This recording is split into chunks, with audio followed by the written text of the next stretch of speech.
पवित्र शास्त्र बायबल वाचन कार्यक्रम लुक्कू शुभवर्तमान अध्याय 14 मराठी।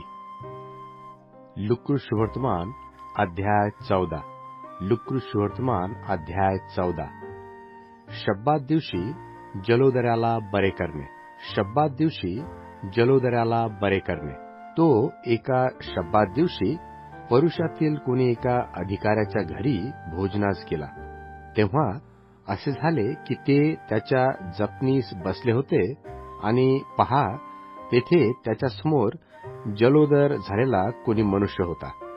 येशूने शास्त्र्यास व परुषास विचारले, शब्बात दिवशी रोग बरे करणे योग्य आहे किंवा नाही? तेव्हा ते गप्प राहिले।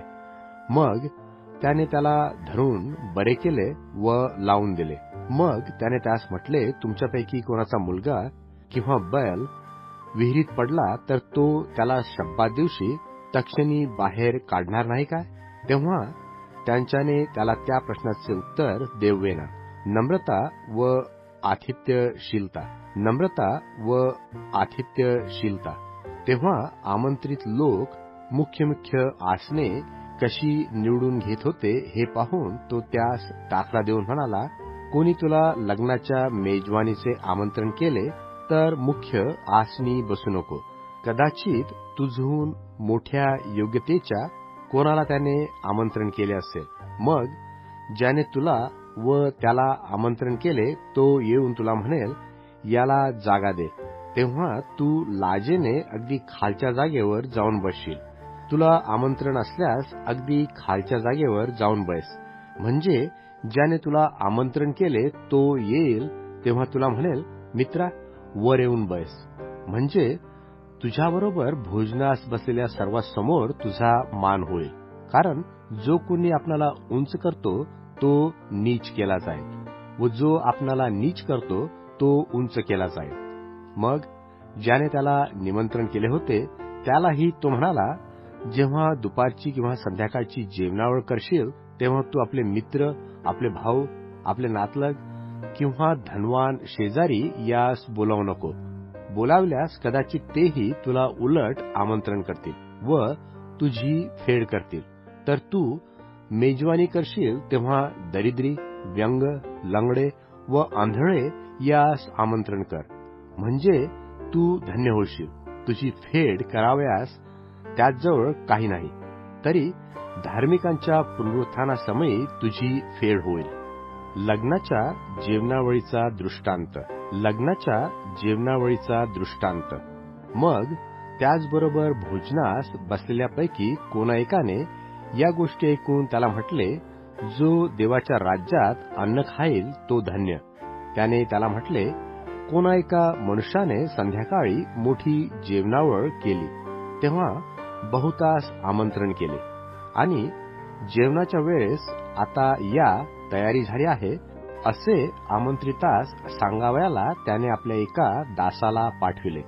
तेव्हा ते सर्वजण सारखेच निमित्त सांगू लागले। पहिला त्याला म्हणाला, मी शेत विकत घेतले आहे, ते मला जाऊन पाहिले पाहिजे। मी तुला विनंती करतो, मला क्षमा असावी। दुसरा म्हणाला, मी बैलांच्या 5 जोड्या विकत घेतल्या आहेत, त्या मी तपासावयाला जातो। मी तुला विनंती करतो, मला क्षमा असावी। आणखी एक जण म्हणाला, मी बायको केली आहे म्हणून माझे येणे होत नाही। मग त्या दासाने येऊन आपल्या धन्याला हे वर्तमान सांगितले। तेव्हा घरधनी रागावून आपल्या दासाला म्हणाला, नगराच्या रस्त्यात व गल्ल्यात लवकर जा आणि दरिद्री, व्यंग, आंधळे व लंगडे यास इकडे आण। दास म्हणाला, महाराज, आपण आज्ञा केल्याप्रमाणे झाले आहे, तरी अद्यापि जागा आहे। धनी दासास म्हणाला, माझे घर भरून जावे म्हणून सडकावर व कुंपणाकडे जाऊन लोकास आग्रह करून आण।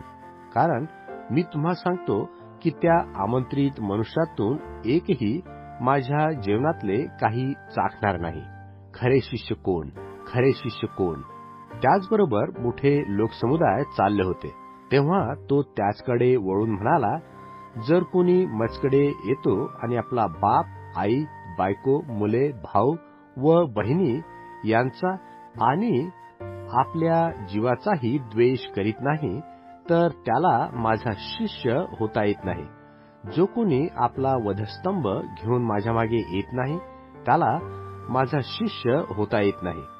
बुरुज बांधावयाची इच्छा असता पहिल्याने बसून व खर्चाचा अंदाज करून आपल्याजवळ तो पुरा करण्याइतकी ऐपत आहे की काय हे पाहत नाही, असा तुम्हात कोण आहे?